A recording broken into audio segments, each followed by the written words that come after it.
युवक बहुत परेशान था, अपने जीवन से तंग आ चुका था और बहुत सारी जगहों पर गया लेकिन कोई फ़ायदा नहीं हुआ।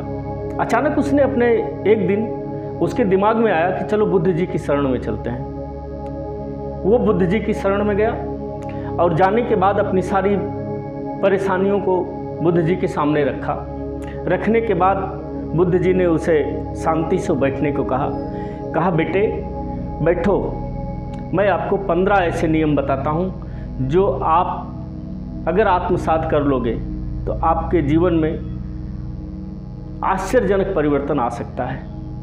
युवक चुपचाप बैठ गया। बैठने के बाद बुद्ध जी ने पहला नियम बताया कि आप यहाँ से जाने के बाद कल सुबह जल्दी उठना। अगर जल्दी उठोगे तो आपके पास 24 घंटे में ज़्यादा से ज़्यादा समय आपका उपयोग में आ सकता है। नियम नंबर 2, लक्ष्य निर्धारित करना कि आपको करना क्या है। लक्ष्य निर्धारित कर लोगे तो उसी काम को करना शुरू कर दोगे। नियम नंबर 3 बताया उन्होंने कि सुनना ज़्यादा, बोलना कम। क्योंकि परमात्मा ने सुनने के लिए 2 कान दिए हैं, बोलने के सिर्फ एक मुंह दिया है। आप जितना ज़्यादा सुनोगे उतना बेहतर आप बोलोगे और जितना कम बोलोगे उतने ज़्यादा शक्तिशाली बनते जाओगे। नियम नंबर 4,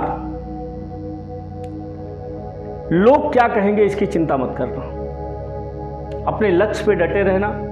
लोगों का काम है कहना, क्योंकि लोगों की सफल होने के बाद राय बदल जाती है। इसलिए लोगों को क्या कह रहे हैं, कौन क्या सोच रहा है आपके बारे में, इस पर चिंतित होने की आपको कोई ज़रूरत नहीं है। नियम नंबर 5, खुद की पहचान बनाना।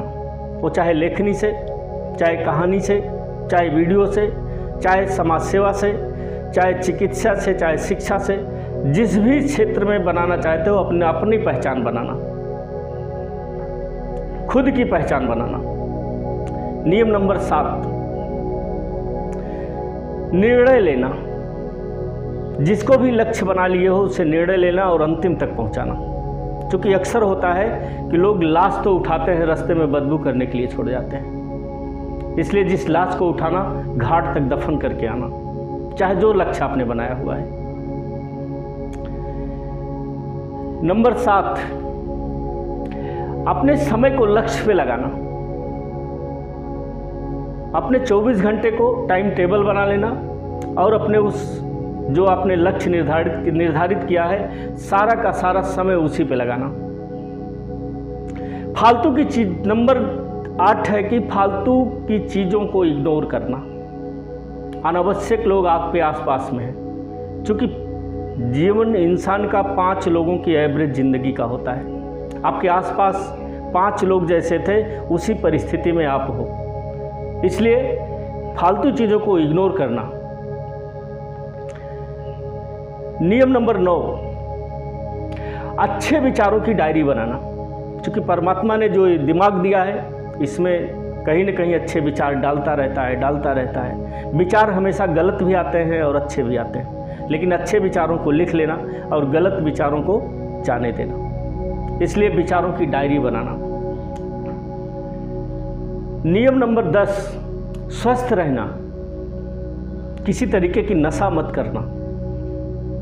नशा किसी भी तरीके की हो मत करना, क्योंकि अगर नशा करोगे तो आपका स्वास्थ्य बिगड़ेगा। नंबर 10, स्वस्थ रहना। नंबर 11, मुस्कुराते रहना। मुस्कुराने के लिए कोई पैसा नहीं लगता, लेकिन डिप्रेशन में मत रहना। ऐसा कोई काम मत करना जिससे आप डिप्रेशन में रहो। इसलिए हमेशा मुस्कुराते रहना।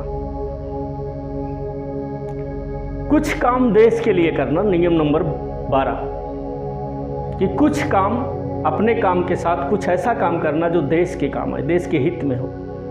ऐसा कोई काम मत करना जो आपके देश के खिलाफ हो। नंबर 13, नियम नंबर 13, किसी की बुराई भूल से भी मत करना। क्योंकि कहते हैं ना कि जो हम देते हैं वो हमें 100 गुना में वापस मिलता है। आपने किसी को एक अशब्द कहा है तो 100 अशब्द कहने वाले आपको लोग मिलेंगे, इसलिए किसी को अशब्द मत कहना। नियम नंबर 14, माता पिता का सम्मान करना। कहते हैं लोग कि जिस घर में मुस्कुराते हुए माँ बाप मिले हो, समझ लीजिए वो घर अमीरों का है। माँ बाप ने कैसे हमें पाल पोस के बड़ा किया है। हम गूंगे नहीं हैं, लूले लगड़े नहीं हैं, अंधे नहीं हैं। हमारी सारी, अगर हम स्वस्थ हैं तो उस माता पिता की मेहरबानी है जिन्होंने हमें पाल पोस के इतना बड़ा किया है। इसलिए कभी उनको ठेस मत पहुंचाना। नियम नंबर 15, पढ़ते रहना। विद्यार्थी जीवन के बाद लोग पढ़ना छोड़ देते हैं, लेकिन विद्यार्थी जीवन के बाद बहुत सारी ऐसी पुस्तकें हैं, बहुत सारे ऐसे विचार हैं जो आप अगर पढ़ते रहोगे तो निश्चित रूप से आपका माइंड पॉजिटिव वे में काम करेगा और पॉजिटिव रहेंगे। ऐसे महापुरुषों के किए हुए कार्यों को आप अंजाम तक पहुंचा सकते हैं। इसलिए पढ़ाई के बाद पढ़ना मत छोड़ना। नियम नंबर 16, किसी को निगेटिव मत करना। आप जिस भी परिवेश में रह रहे हो, जिस भी जगह रह रहे हो, कोई आपसे कोई सलाह लेता है तो अच्छी सलाह देना, लेकिन बट उसे निगेटिव मत करना कभी। ये 16 नियम बुद्ध जी ने बताए उस युग को, और 16 नियम बताने के बाद वो आत्मसात किया और लेके चला गया। 1 साल बाद लौटा युवक, उसके जीवन में आश्चर्यजनक परिवर्तन हुआ था। बुद्ध की चरणों में गिर पड़ा और गुरु को बहुत बहुत धन्यवाद दिया कि गुरुदेव, काश आपने मुझे नियम ना बताए होते तो आज मेरा जीवन अस्त व्यस्त होना। साथियों, ये प्रयास कैसा लगा? अगर आपको लगे कि ये प्रयास अच्छा है तो इस वीडियो को like, share, comment, subscribe channel को ज़रूर करिएगा। नमस्कार, जय हिंद, जय भारत।